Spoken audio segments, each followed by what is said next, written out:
دو زانو ہو کر بیٹھتے ہیں اور ہاتھ بھی نماز کی طرح باندھ لیتے ہیں، مثلا جیسے اتحیات والی شکل ہے اس طرح بیٹھ کے اور ہاتھ باندھ لیتے ہیں یوں، لیکن وقفے کے بعد قاعدے کی طرح ہاتھ گھٹنوں پر رکھ لیتے ہیں۔ یعنی کیا مطلب؟ جب امام ایک خطبہ ختم کرتا ہے تو پھر جو ہاتھ بندھے ہوئے ہوتے ہیں نا وہ جو ہے نا گھٹنوں پر رانوں پر رکھ لیتے ہیں۔ السلام علیکم ورحمۃ اللہ وبرکاتہ۔ بسم اللہ الرحمن الرحیم۔ سوال: جمعے کے خطبے کے درمیان امام تھوڑے سے وقفے کے لیے بیٹھتا ہے۔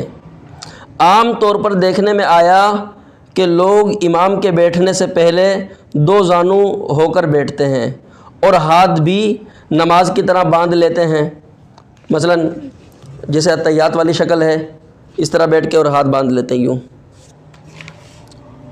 لیکن وقفے کے بعد قاعدے کی طرح ہاتھ گھٹنوں پر رکھ لیتے ہیں۔ یعنی کیا مطلب؟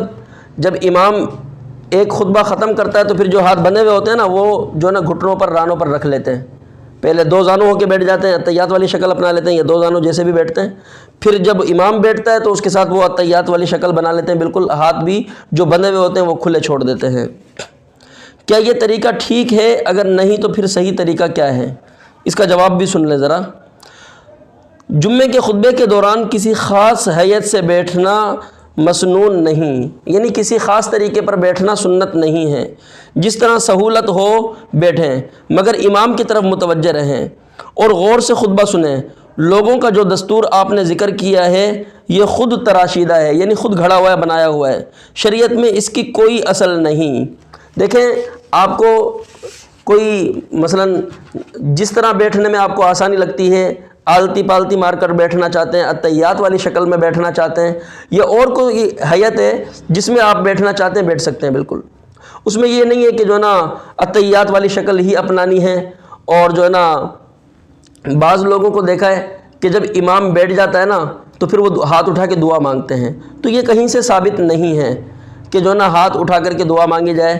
البتہ اس کی گنجائش ہے کہ دل ہی دل میں آپ دعا مانگ سکتے ہیں، باقی جو بھی آپ کی کیفیت ہو، کسی بھی کیفیت میں بیٹھیں اس کی گنجائش ہے۔ بے شک اتحیات والی شکل میں بیٹھنا چاہتے ہیں بیٹھ جائیں، لیکن یہ عقیدہ بنانا، یہ مسئلہ ذہن میں فٹ رکھنا کہ اس طرح بیٹھنا ضروری ہے، ایسا نہیں ہے، ایسا کہیں بھی ثابت نہیں ہے۔ جو بھی صورت آپ کو آسان لگے اس میں بیٹھیں۔ البتہ ایک چیز کی پابندی ہے، وہ یہ کہ خطبے کے دوران خاموشی سے خطبہ سننا واجب ہے، بات چیت نہ کی جائے۔ اگر آپ نے بات کی تو پھر جو خطبے کا ثواب ہے وہ سارے کا سارا جو ہے نا ختم ہو جائے گا، پھر ثواب نہیں ملے گا۔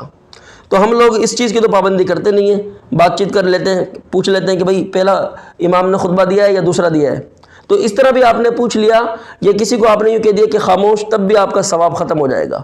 بس خطبے میں یہ چیز ضروری ہے کہ آپ بالکل خاموشی سے جہاں ہیں وہیں پر بیٹھ جائیں، لیکن بات چیت نہ کریں۔ اس کے علاوہ اور کوئی ایسی بات نہیں کہ اس صورت میں آپ نے بیٹھنا ہے، اس میں نہیں بیٹھنا۔ اللہ تعالیٰ سمجھ کی توفیق عطا فرمائے۔ وما علینا الا البلاغ المبین۔